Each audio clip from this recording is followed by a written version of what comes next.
Hey guys, I'm gonna assume that we are actually recording. It didn't give me that little ding sound that it usually does, but apparently I have to pay to record now.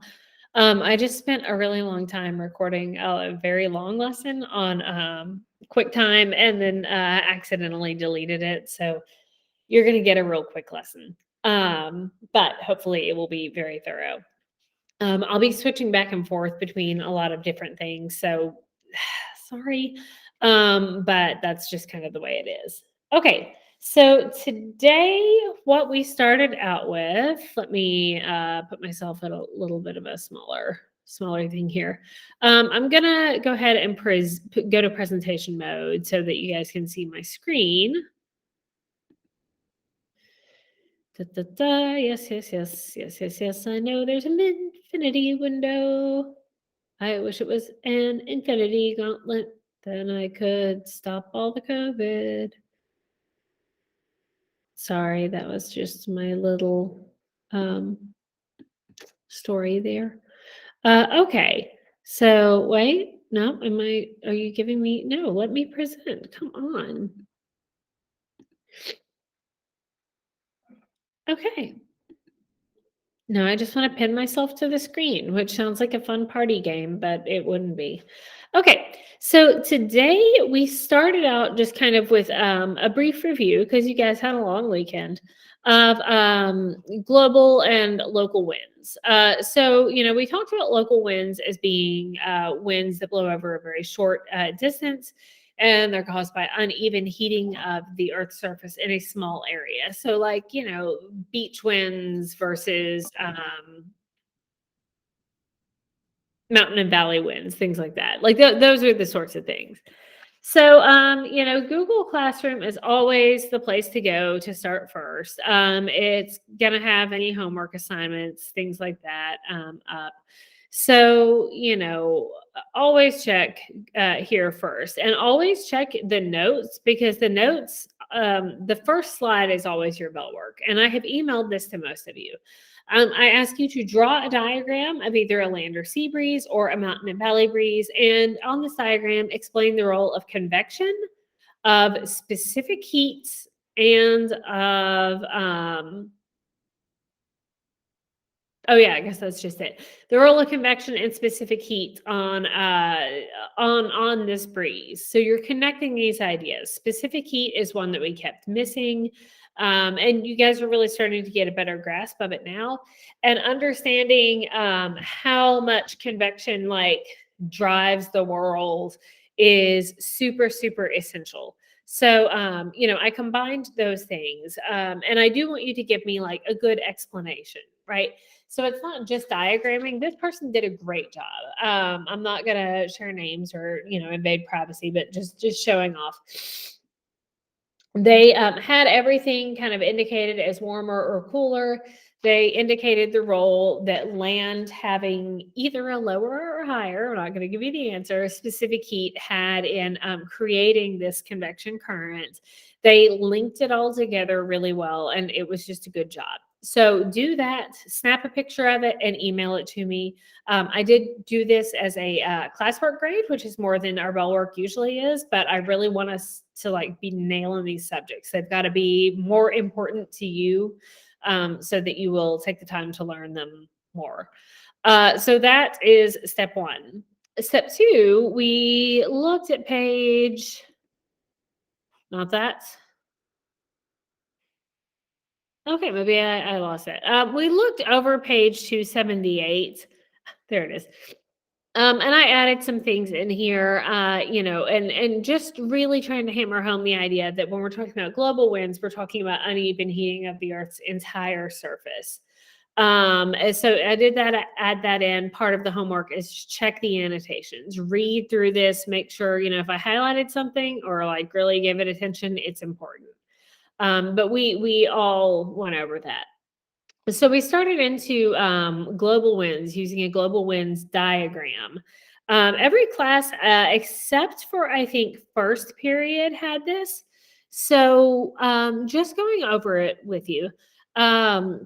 This is all on Google Classroom. You can check in on it. We have the definition for global winds as being global winds that blow are things that blow steadily from specific directions over long / global distances. I do want you to add, and it's very similar to that sun diagram on page 278. I want you to add that like the equator is getting the most direct heat. The poles are getting the least direct heat. And it has to do with that slant. It has to do with axial tilt. We've talked about these things before.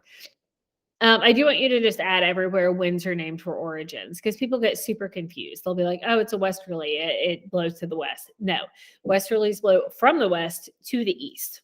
Easterlies blow from the east to the west. So it's important to get that. I have some stuff in here. I want you to get those notes you should get. So looking over at page 280, I'm just going to take myself out of the picture here for a little bit. We went through and started with the doldrums. Doldrums sound funny. It sounds like a place where like Hagrid would warn Harry Potter not to go, like, hey, Harry, don't get stuck in the doldrums.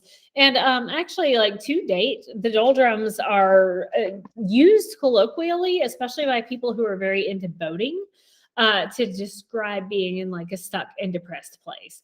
And the reason for that, if we look where the doldrums are, and we know that winds are created by uneven heating, we have to think about climate zones. We have to think about things like that. But at the equator, we are getting just consistent sun all the time. There's one season. It's always, like 90 degrees there. We have it largely covered in water, which is going to heat up. It's not like northern hemisphere water just suddenly is like, ooh, I'm going to heat a little differently from southern hemisphere water. That doesn't happen. So really, we don't have that differentiation in temperature to cause winds. So I want you to list the doldrums as being, and we just did them in gray. Regular pencil's fine. There's no wind or very little wind. It's a bad place to get stuck as a sailor. Low pressure, warm, rainy area surrounding the equator. And we labeled it there. It just looks a little bit like rain clouds. And that's it. I'm going to show you real quick just kind of like what the doldrums look like. Oh, Winter Olympics time. I love it. So this just shows kind of how calm it is when you get stuck in the doldrums. So modern sailors who are on races and things, people know where they are, and they of course would have like a motor to get out of there if they really needed to. But in the meantime, just kind of showing you there's really no wind. You don't see the sails going. It's just a very like calm place. So for sailors of olden times, that could be really disruptive to the whole survival at sea thing.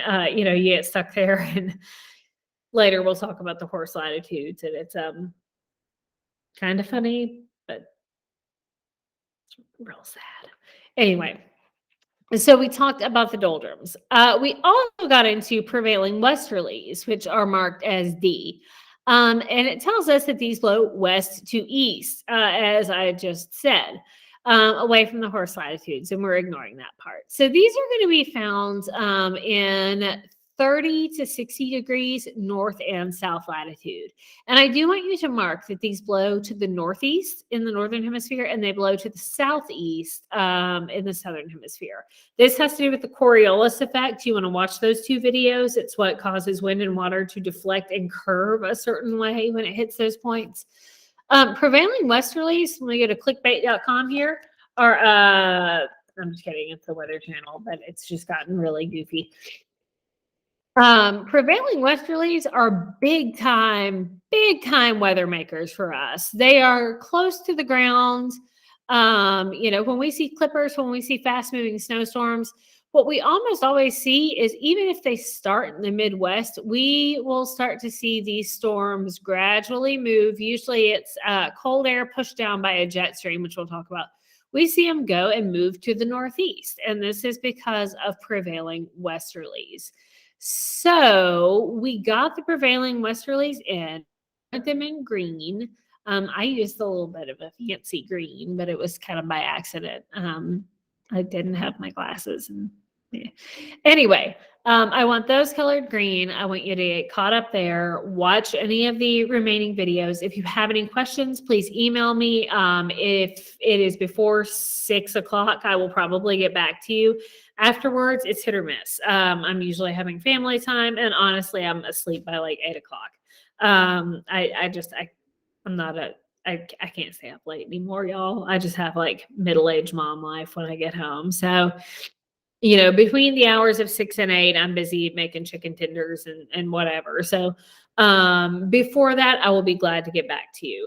Pretty straightforward stuff today. Please do the reading that goes along with it. Please watch the videos that go along with it. You will be receiving an email that has all of these details as well. And if you need paper copies, you can print this. I don't mind if you print and skip taking all these notes. That's what I would do. And if you need me to send you a paper copy, if you have someone to come pick up your work, do that and it will be fine. All right, Fitzperiod's here. So I have to disappear now. Everyone feel better. Bye.